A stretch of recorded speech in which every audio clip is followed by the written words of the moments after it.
પરી પરી પરી પરી હવે આ પરી પણ મારી મમ્મી વિશે જેમ તેમ બોલવા માંડી છે અને અમારા પપ્પાએ જે કંઈ કર્યું છે ને એના કારણે મારા જીવનમાં બધું જ ખોટું થઈ રહ્યું છે પપ્પા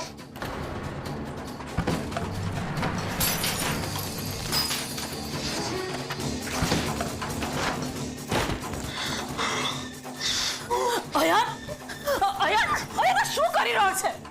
ક્યાંકનો ગુસ્સો ક્યાંક કાઢી રહ્યો છે બેટા? હું ક્યાંકનો ગુસ્સો ક્યાંક નથી કાઢી રહ્યો મમ્મી આપણી આ ઘરમાં ઇજ્જત બે કોળીની પણ નથી અને માં તો માં હોય ને એ મારી હોય કે એ લોકોની બેટા હું તને એ જ કહું છું કે માં તો માં જ હોય ને પછી એમની હોય કે તારી બેટા તમારા લોકો વચ્ચે ઝઘડો માત્ર માં માટેનો જ છે બાકી તમે છો તો એક જ લોહી ને ના એ ક્યારેય શક્ય નહીં બની શકે કે આ લોહી એક થાય અયાન આવું ના બોલ બેટા મમ્મી હું તને હાથ જોડું છું પ્લીઝ હવે તો આ બધું બોલવાનું બંધ કર પ્લીઝ અયાન અયાન અયાન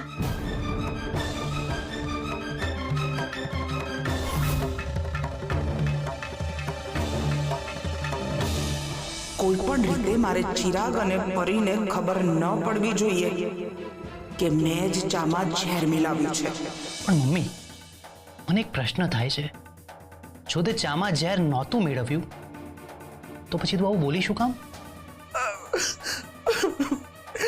સરગમ મને એ રીતે જોઈ રહી હતી કે મને એમ લાગ્યું પણ મને શું ખબર હતી કે મારા પર જ આરોપ લગાવશે અને ચિરાગ તને હજી પણ મારા પર શંકા છે મેં આવું નથી કર્યું ખરેખર મેં આવું કઈ નથી કર્યું એ બોલે છે કે એમણે કઈ નથી કર્યું પણ છતાંય સરગમના કયા વગર જ એમને આ વાતની ખબર પડી ગઈ એ વાત વિચારવા જેવી છે એમાં વિચારવા જેવું શું છે કોઈએ જોયું કે મેં એની ચા સાથે શું કર્યું છે પ્રૂફ શું છે કે મેં જ આવું કર્યું છે મમ્મી તારે કાંઈ જ કહેવાની જરૂર નથી હું સમજુ છું તને મમ્મી તું ચિંતા નહીં કર અમે તારી સાથે છીએ અમને ખબર છે કે પપ્પાએ જે કંઈ પણ કર્યું એ ખોટું કર્યું છે પણ મમ્મી તે અયાન અને અનસુયા આંટી સાથે બદલો લેવાની ભાવનાથી તો આ બધું નથી કર્યું ને? ના બેટા અરે હું આવું શું કામ કરું ચિરાગભાઈ તમે આ શું વિચારો છો મમ્મી વિશે? તમે મમ્મી ઉપર શંકા કરો છો? નહીં પરી હું શંકા નથી કરી રહ્યો મમ્મી સાથે એમણે કેવું વર્તન કર્યું જોયું ને તમે અને તમે મમ્મી ઉપર શંકા કરો છો પરી મેં કહ્યું ને હું શંકા નથી કરી રહ્યો મેં માત્ર વિચાર્યું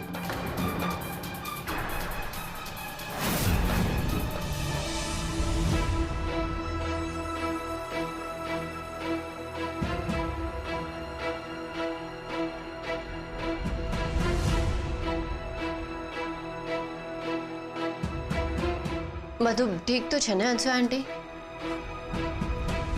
ખબર નહીં અયાન ક્યાં જતો રહ્યો છે એ આવું છે જ નહીં એ ક્યારે મને આ રીતે એકલી મૂકીને ક્યાંય નથી જતો અંશુ આંટી જેમ પ્રેમ માણસ પાસે બધું જ કરાવે છે ને એવી જ રીતે ગુસ્સો વેરભાવ બદલાની ભાવના માણસ પાસે બધું જ કરાવે છે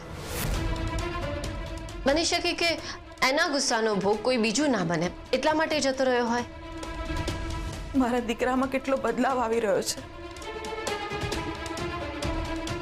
ખબર નહીં આ કહેવાનો અધિકાર મને છે કે નહીં પણ મહેરબાની કરીને તું મારા દીકરાને સંભાળી લે સરગમ અત્યારે હું એવી પરિસ્થિતિમાં છું કે હું મારી જાતને નથી સંભાળી શકતી એક તું જ છે કે જેને હું કહી શકું છું વિનંતી કરી શકું છું હું સંભાળી લઈશ તમે ચિંતા ના કરો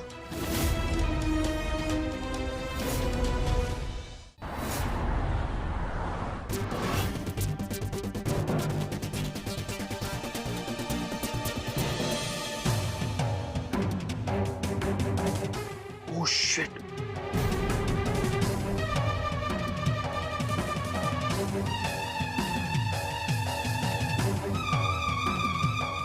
આજે પહેલી વાર હું આ રીતે ઘરની બહાર નીકળી અને એ પણ મારી મમ્મીને મૂકીને સોરી મમ્મી, પણ મને છે ને મને બહુ જ ગુસ્સો આવી ગયો હતો અને આ પરિસ્થિતિમાં મને જોઈને તો દુઃખી ના થાય ને એટલા માટે હું ત્યાંથી નીકળી ગયો હતો. પણ આ જે વર્તન મેં કર્યું છે એ બહુ જ ખોટું વર્તન છે. એક તરફ મારી મમ્મી આવી પરિસ્થિતિમાં છે, મારે એની સંભાળ રાખવાની હોય, ક્યાં ગુસ્સો કરીને ત્યાંથી નીકળી ગયો.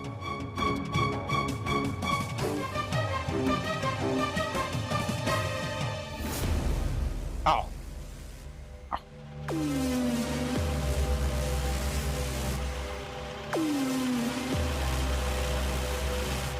તમે અહીંયા શું કરો છો? કેમ મને જોઈને ખુશી ના થઈ સરગમબેન? મન તો થાય છે કે હાથ ખેંચીને ઘરની બહાર કાઢી નાખું, પણ આ અમારા મોટી બાના સંસ્કાર નથી. મોટી બાના સંસ્કાર સાંભળ્યું હતું મેં. એક જ ઘરમાં એક જ દીકરાની બે વહુ. એ મારા ઘરનો વિષય છે. ઠીક છે, હું મુદ્દાની વાત પર આવું છું. સરગમબેન, તમે મને પૂછશો નહીં કે અહીંયા હું શું કામ આવ્યો છું? એ અરે મોટી બા, તમે તો ન્યાયના દેવી છો. હવે તમે જ ન્યાય કરો. જો તમારા ગામની દીકરી આ રીતે કોઈ બીજાના ઘરમાં રહેતી હોત તો તમને કેવું લાગે? જુઓ, હું તો જોઉં જ છું મોટી બા. હવે આ લોકો પણ જોશે. તમારે જોઈએ છે શું? ન્યાય. પણ હવે તમે શું ન્યાય કરવાના મોટી બા? તમારા જ ઘરમાં તમારા એક દીકરાની બબ્બે વહુઓને તમે ન્યાય નથી અપાવી શક્યા. એ વિષય તમારો નથી. એ વાત સાચી. વિષયથી ભટકી બહુ જાઉં છું હું. હવે મારા વિષય ઉપર આવું. અમારા ગામમાં એક નિયમ છે મોટી બા કે કોઈને સારા દિવસો જાય એટલે એક હવન થાય. સારા દિવસો? શેના સારા દિવસો? આ તમે શું બોલી રહ્યા છો? રૂપ, તને સારા દિવસ નથી? તું જ બોલ.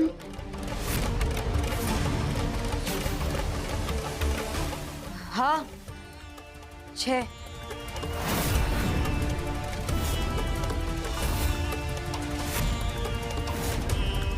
હું તો મારી દીકરી માટે જીવ બાળું જ ને. એક હું જ એનો છું, બાકી તમે બધા તો પારકા છો. એના માટે જ તું આ લોકોને લાવ્યો છું.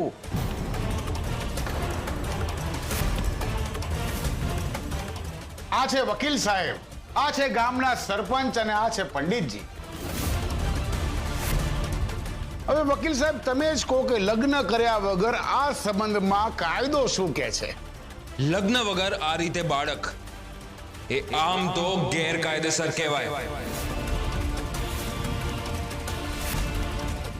સાંભળ્યું ને સરગમબેન? સાંભળ્યું ને તમે મોટી બા? ગેરકાયદેસર. અને પંડિતજી, હવે તમે કહો, ધર્મ શું કહે છે?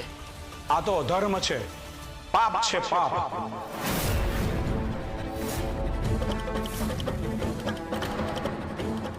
મારે તો બોલાય પણ નહીં આ શબ્દો.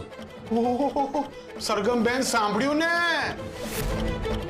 હવે તમે જ કહો સરપંચ સાહેબ, આપણા ગામમાં 7 પેઢીમાં ક્યારેય આવું બન્યું છે? રૂપ, આપણા ગામમાં શું ક્યારેય કોઈ પણ ગામમાં કોઈ આવું કર્યું નથી. ખબર નહીં આજકાલ છોકરીઓ પૈસા માટે શું નું શું કરે છે. ચૂપ થઈ જાઓ તમે. રૂપે આ બધું પૈસા માટે નથી કર્યું. અરે સરગમબેન, ઉતાવળ શું કામ કરો છો? હા, તમે રૂપની જગ્યાએ જવાબ ના આપો. રૂપ બોલશે. બોલે રૂપ, બેટા તો આ બધું કોના માટે કરે છે? તું જ બોલ ને. અને શું કહેવાય? આ બધું શું કામ કર્યું?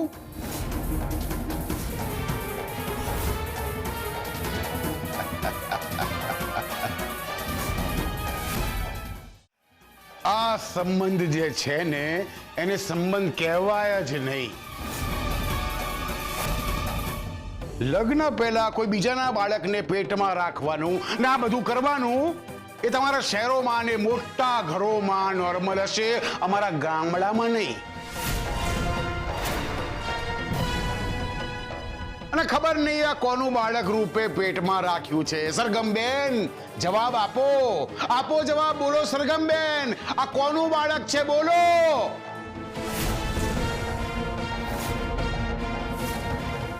ખબર છે ને આવી સ્ત્રીઓને શું કહેવાય સરગમબેન? કલંક, કલંક, કલંક કહેવાય.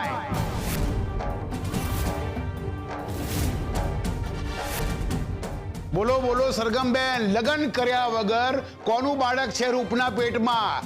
બોલો સરગમબેન, બોલો સરગમબેન, બોલો. મારું બાળક છે.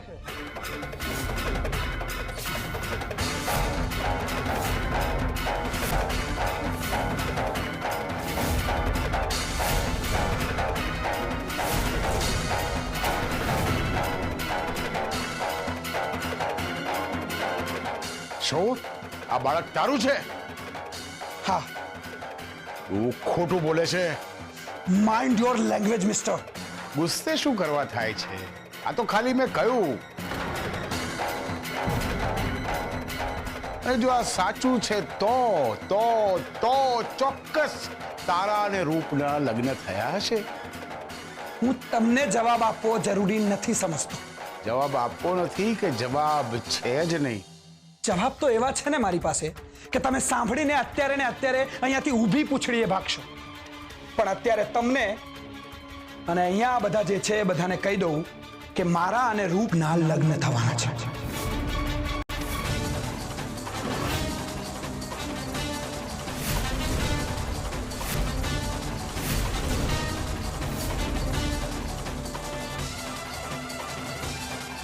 અયાન બેટા શું બોલે છે?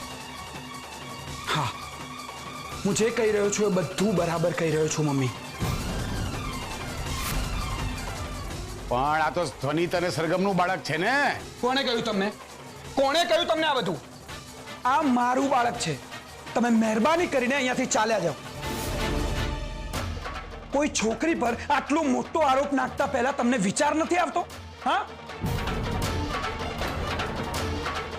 તમે જ કહો છો ને કોઈ બીજાનું બાળક ગર્ભમાં હોય તો એ કાનૂની દ્રષ્ટિએ ખોટું છે. હા, તો પછી હું રૂપ સાથે લગ્ન કરવા માટે તૈયાર છું. લગ્ન પછી તો આ બધું યોગ્ય છે ને?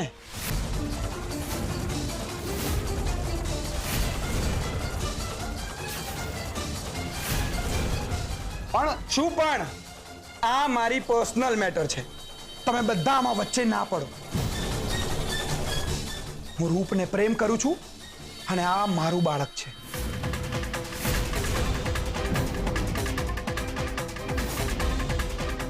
એટલે જો હવે તમે એક પણ શબ્દ રૂપ વિશે બોલ્યા છો તો હું તમને નહીં છોડું. પણ શું પણ? તમે રૂપ પર ખોટે ખોટા આરોપો લગાવવા માંગો છો ને? અને એની સાથે જે વર્તન કરી રહ્યા છો એ તદ્દન ખોટું છે. હું એના માટે તમારા પર મેન્ટલ હેરેસમેન્ટ અને ટોર્ચરનો કેસ કરી શકું છું. પોલીસ પણ બોલાવી શકું છું કે તમે એક છોકરી સાથે આવું વર્તન કરી રહ્યા છો. બોલો, બોલાવું પોલીસ? બોલાવું પોલીસ? આ તો પોલીસ બોલાવવાનું કહે છે. હા, અને જો પોલીસ આવી તો આપણે જેલના સળિયા પાછળ હોઈશું. હવે તમે વિચારી લો કે તમારે જેલના સળિયા ગણવા છે કે પછી આ ઘરમાંથી બહાર નીકળવાનું પસંદ કરશો. તારી જે મરજી હોય તું કરી લે. પણ રૂપ મારા ગામની છોકરી છે અને એના જ માટે હું અહીં આવ્યો છું.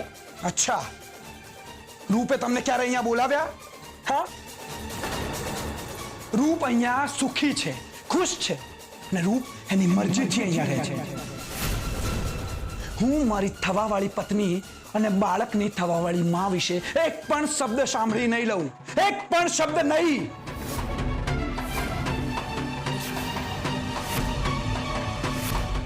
એટલે મહેરબાની કરીને તમે અહીંયાથી જાઓ.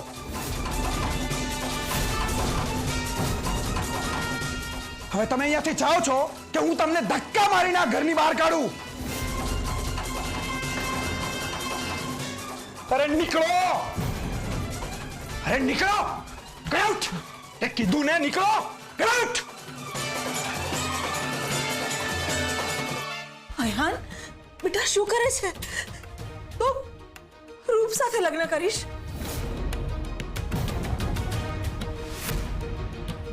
મમ્મી, અમે જે કંઈ કર્યું છે બધું જ વિચારીને કર્યું છે. પણ હું આ શું બોલ્યો છું અને શું કામ બોલ્યો છું, હું શું કરીશ અને હું શું નહીં કરું એ મને નથી ખબર. પણ આ બધું મારાથી સહન ના થયું.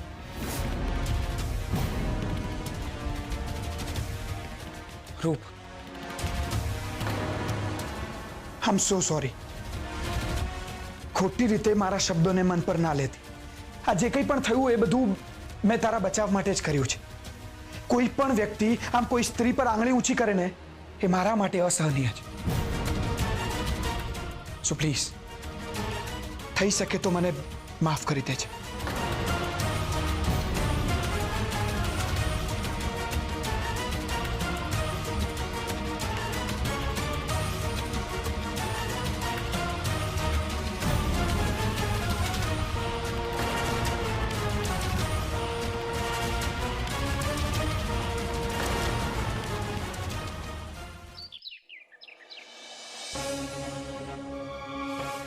કોઈ પણ છોકરાના મનમાં આ વિચાર સામાન્ય રીતે તો ન જ આવી શકે. કંઈક તો ચાલે છે અયાનના મનમાં. શું એ રૂપ માટે ફીલ કરે છે?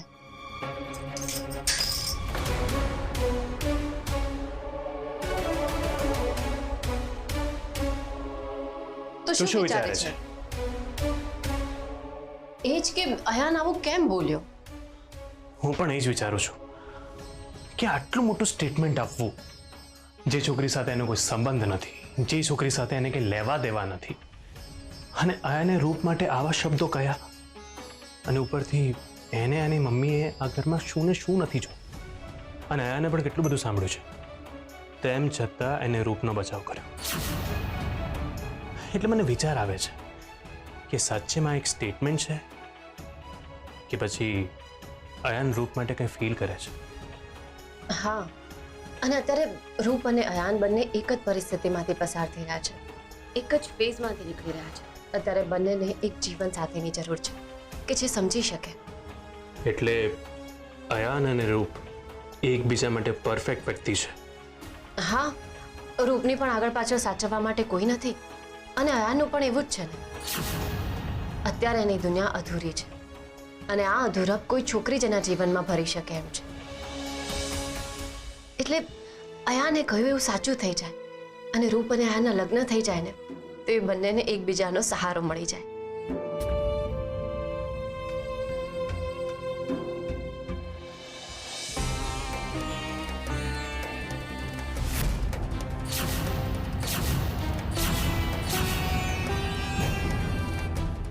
મોટી બાપ, તમે મને બોલાવ્યો? હા યાર, થોડીક વાતો કરવી છે તારી સાથે. સમજી ગયો શું વાત કરવી છે. એ જ ને કે હું આ બધું શું કામ બોલ્યો? હા, તમે જે બોલ્યા એ બધું શું કામ બોલ્યા? અને આપણા વચ્ચે કોઈ સંબંધ જ નથી, અને જે સત્ય જ નથી એના સહારે તમે પોલીસ બોલાવવાની વાત કરી. હા, બધું શું કામ? હા બેટા, કોઈ પણ જાતની લાગણી વગર કોઈ છોકરી સાથે લગ્ન કરવાનો નિર્ણય લેવો એ બહુ મોટી વાત છે. શું ખરેખર તું રૂપને પ્રેમ કરે છે? શું ચાલી રહ્યું છે તારા મનમાં? મીરા આંટી, તમે જેવું વિચારી રહ્યા છો એવું કંઈ જ નથી. તો બેટા તું બધું શું કામ બોલ્યો? મમ્મી, તું જ્યારથી આ ઘરમાં આવી છે ને, અને જ્યારથી આ સત્ય સામે પડ્યું છે, ત્યારથી બધાએ તારું બહુ જ અપમાન કર્યું છે. તારા માથે ચપ્પલ મૂકવામાં આવ્યું, તને ગમે તેવા શબ્દો બોલવામાં આવ્યા. તારું અપમાન મેં મારી આંખે જોયું છે. અને મમ્મી, તે જ મને શીખવાડ્યું હતું ને કે કોઈ પણ સ્ત્રીનું અપમાન ના થવું જોઈએ, કોઈ પણ સંજોગોમાં એક સ્ત્રીનું સન્માન જળવાવું જોઈએ. તો બસ આજે મેં આ જ કર્યું છે. જો હું આવું ના બોલ્યો હોત ને આજે, કે હું રૂપને પ્રેમ કરું છું, એના પેટમાં મારું બાળક છે. એ લોકો ગમે તેમ કરી શકતા હતા. રૂપને ના સાંભળવાનું સાંભળવું પડ્યું હતું. અને હું નહોતો ઈચ્છતો કે મારી નજર સામે કોઈ સ્ત્રીની લાગણી દુભાય. મને ખબર છે મોટી બા કે રૂપના પેટમાં ધ્વનિત અને સરગમનું બાળક છે. પણ એ પણ એક માં તો છે જ ને. અને કોઈ પણ માનું અપમાન ના થવું જોઈએ. કોઈ પણ. કારણ કે દરેક માં અમૂલ્ય હોય છે.